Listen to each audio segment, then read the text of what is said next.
नमस्कार, आप देख रहे हैं न्यूज पीआर और मैं हूं आरती वाला आपके साथ। अग्निपथ योजना को लेकर बीजेपी के प्रदेश अध्यक्ष संजय जायसवाल ने अब प्रेस कॉन्फ्रेंस कर अपनी चुप्पी तोड़ी है। इस दौरान उन्होंने क्या कुछ आरोप लगाए हैं, पहले वो देखिए।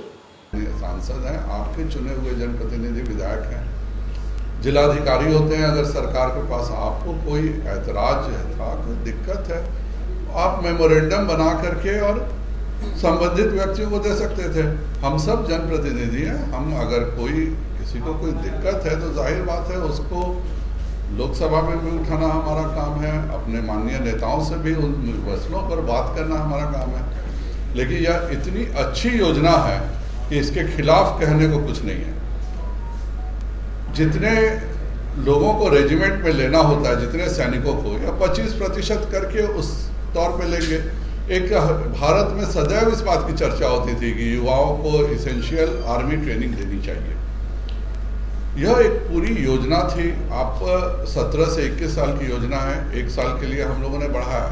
लेकिन आप यह सोचिए, कोई 18 साल का बच्चा 22 साल की उम्र तक आते आते 48 लाख उसको 4 वर्षों में पेमेंट होता है। एक साथ 12 लाख की राशि उसको मिलती है। उसको कोई भी अगर काम करना चाहे तो उसको सब्सिडी के आधार पर लोन मिलता है। सेंट्रल फोर्सेस जितनी हैं, असम राइफल्स हैं, सब में उनको आरक्षण मिलता है। आप अगर 10वां पास है तो आपको आईएससी करने की 12th पास करने की सुविधा है। आप 12th पास है तो आपको ग्रेजुएशन करने की सुविधा है। केवल आप 2 सब्जेक्ट का ब्रिज कोर्स करके आप यूनिवर्सिटी रिकॉग्नाइज डिग्री प्राप्त कर लेते हैं। और जिनको सैनिक हो सकते हैं, दूसरे नौकरियों में यह पूरा एक था कि बच्चे जो हैं वो ग्रेजुएशन भी कर लें और ग्रेजुएशन के साथ एक स्किल्ड हो। और यह कोई नई योजना नहीं है। मैं तो पेशे से डॉक्टर हूँ। हम लोग के यहाँ शॉर्ट सर्विस कमीशन वर्षों से चली आ रही है। और अगर यहाँ की बात करें तो ये डॉक्टर कैप्टन दिलीप सिन्हा हैं, डॉक्टर कैप्टन विजय शंकर सिंह है, ये लोग क्या है? ये लोग शॉर्ट सर्विस कमीशन के थे, इसीलिए इतने सीनियर डॉक्टर, इतने बड़े डॉक्टर होकर के भी कैप्टन है। तो वो जाहिर बात है वो शॉर्ट सर्विस कमीशन में थे। तो इसको इस रूप से प्रचारित करना कि यह कोई मनरेगा योजना है, चूंकि समझते नहीं है। एक माननीय राहुल गांधी जी हैं, एक पूछा गया था एनसीसी क्या, तो कहे थे कि मैं पूछ के बताऊंगा। तो जिसको एनसीसी का नहीं पता है वह यह पहले ही डिसाइड कर लेता है कि यह अग्निवीर करके कोई योजना है जिससे दिक्कत है। और जो कुछ भी बिहार में घट रहा है वह जाहिर बात है कि यह छात्रों के द्वारा नहीं हो रहा। इसके पीछे एक पूरी मशीनरी लग करके जिस ढंग से घरों को जलाया गया है, जिस ढंग से रेलवे को जलाया गया है, बिल्कुल टारगेट करके, जिसको मन में देश सेवा का जज्बा रहेगा वह अपनी बात दानापुर रेजिमेंट में रखेगा, न कि घूम घूम करके ट्रेन जलाने का काम करेगा। यह एक बड़ी साजिश है। 3 दिन से जो प्रशासन की भी भूमिका रही है वह भी बिल्कुल अच्छी नहीं रही है। प्रशासन का काम होता है कहीं पे भी, कल तक हम लोगों ने गलती से भी नहीं सुना कि कहीं पे किसी को लाठीचार्ज किया गया हो, किसी को टीयर गैस हो गया। करके बात करेंगे, जरूर कन्विंस करेंगे। किस चीज पर ऐतराज है ये तो बताएं। जिसको भी ऐतराज है वह किस चीज पर ऐतराज है आके बताए कि नहीं इस योजना में यह परिवर्तन होना चाहिए। निश्चित तौर पर हम उसकी चर्चा करेंगे और उसकी चिंता करेंगे। लेकिन आप ऐतराज नहीं बताइएगा, आप बताइए कि इसमें ये एक पहला क्लॉज गलत है, ये 5वां क्लॉज गलत है। जब जितनी बहालियां सैनिकों की होनी थी, अंतर तो ये एक ही है कि पहले आप परीक्षा देते थे, परीक्षा में अगर 1 लाख में से 10,000 पास करते थे, 10,000 रहते थे, 90,000 रोड पर रह जाते थे। अभी क्या होगा कि 1 लाख में 40,000, 10,000 के बदले 40,000 लोग आएंगे और 30,000 को एक 4 सालों में 48 लाख रुपए मिलने के साथ उसको पूरे के पूरे तौर पे स्किल होगी। आर्मी का मतलब यह नहीं होता है कि आप टैंक चलाने लगे, आर्मी का मतलब यह नहीं होता है कि आप हवाई जहाज चलाने लगेगा, एयरफोर्स का मतलब। इसमें कितने लोग मैकेनिकल में जाएंगे, कितने लोग इलेक्ट्रिकल में जाएंगे, कितने लोग विभिन्न जगहों पे जाएंगे। जिस जगह पर उनकी को जॉब मिलेगा वो 4 साल की उसकी स्किलिंग होगी, उसका स्किल डेवलपमेंट से उसको सर्टिफिकेट मिलेगा और 4 साल की आर्मी ट्रेनिंग के बाद वह जवान इतना अच्छा रहेगा कि हिंदुस्तान का हर उद्योग उसको लेने को बेकरार रहेगा।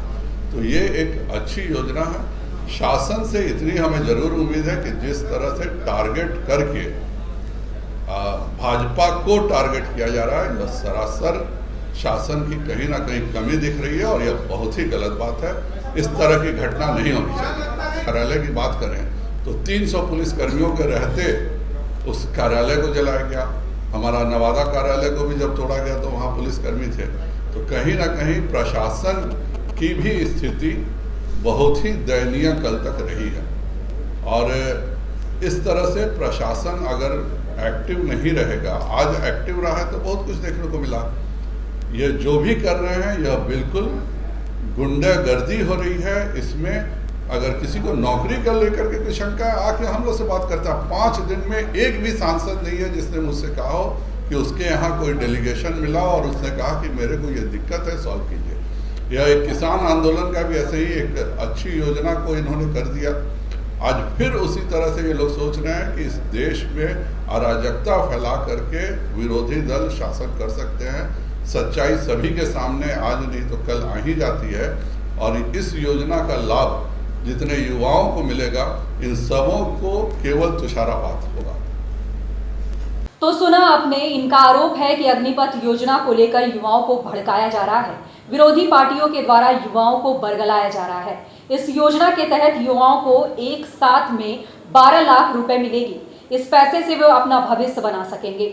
4 साल की बहाली के बाद हमारी सेना और जवान होगी। रिक्त 10 लाख जवान हमारे पास भविष्य में होंगे। इस योजना के बाद बच्चों को रिटायरमेंट के बाद अलग अलग जगह आरक्षण मिलेगी।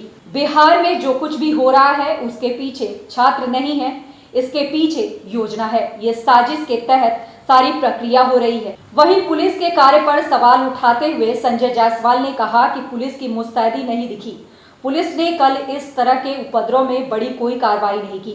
अगर पुलिस सख्त रहती तो इस तरह का उपद्रव नहीं होता। शासन को टारगेट कर भाजपा को टारगेट किया जा रहा है। हमारे कार्यालय को जलाया जा रहा है।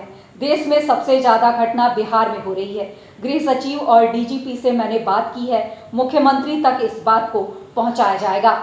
तो सुना आपने, इस दौरान संजय जायसवाल ने ये साफ कर दिया है कि ये छात्रों को जो है वो बरगलाने का काम किया जा रहा है। इसमें छात्रों का हाथ नहीं है, बल्कि कहीं ना कहीं किसी और लोगों की बातें सामने आ रही है जो इनको बरगलाने का काम कर रहे हैं, जो इन्हें उस्काने का काम कर रहे हैं। फिलहाल इस वक्त की खबरों में इतना ही। ऐसी ही खबरों से अपडेट रहने के लिए आप जुड़ रहे हैं हमारे साथ, और तब तक के लिए हमें दीजिए इजाजत। नमस्कार।